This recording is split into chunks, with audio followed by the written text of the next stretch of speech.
ನನ್ನ ಹೆಸರು ಯಶ್. ನಾನು ಮೊದಲನೇ ವರ್ಷ ಮೆಗಾಟ್ರಾನಿಕ್ಸಲ್ಲಿ ಓದ್ತಿರೋದು. ಇವ್ನು ರೋಹಿತ್, ಇವ್ನು ನಿಶ್ಚಯ್ ಮತ್ತು ಅವ್ನು ತನುಷ್. ನಾವು 4 ಜನ ಸೇರಿ ಒಂದು ಪ್ರಾಜೆಕ್ಟ್ ಮಾಡಿದ್ದೀವಿ.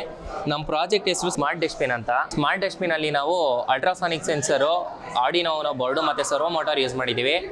ಅಲ್ಟ್ರಾಸಾನಿಕ್ ಸೆನ್ಸರು ಮೋಷನ್ ಸೆನ್ಸ್ ಮಾಡಿಬಿಟ್ಟು ಆರ್ಡಿನೋ ಉನೋ ಬೋರ್ಡ್ಗೆ ಸಿಗ್ನಲ್ ಕಳಿಸುತ್ತೆ. ಆರ್ಡಿನೋ ಉನೋ ಬೋರ್ಡ್ ಸರ್ವೋ ಮೋಟಾರ್ಗೆ ಸಿಗ್ನಲ್ ಕಳಿಸಿದಾಗ ಅದು ರೊಟೇಟ್ ಆಗಿಬಿಟ್ಟು ಡಸ್ಟ್ಬಿನ್ದು ಲಿಡ್ನ ಓಪನ್ ಮಾಡುತ್ತೆ. ಇದು ಎಲ್ಲೆಲ್ಲಿ ಯೂಸ್ ಆಗುತ್ತೆ ಅಂದರೆ, ಈಗ ಇದು ತುಂಬ ಹೈಜಿನಿಕ್ಕು. ಏನಕ್ಕಂದರೆ ಈಗ ನಾವು ಡಸ್ಟ್ಬಿನ್ನು ಲಿಡ್ ಮುಟ್ಟಿ ಅದನ್ನೆಲ್ಲ ಓಪನ್ ಮಾಡಿದಾಗ ಅದರಲ್ಲಿ ಬ್ಯಾಕ್ಟೀರಿಯಾಸ್ ಇರುತ್ತೆ.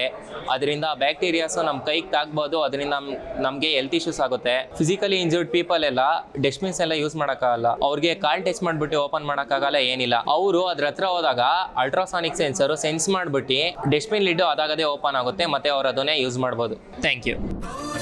ತರಬೇತಿಯ ಸಾಧಕರು ನಾವೆಲ್ಲ, ಶಾಂತಿಗೆ ಹೆಸರಾಗಲಿ GT.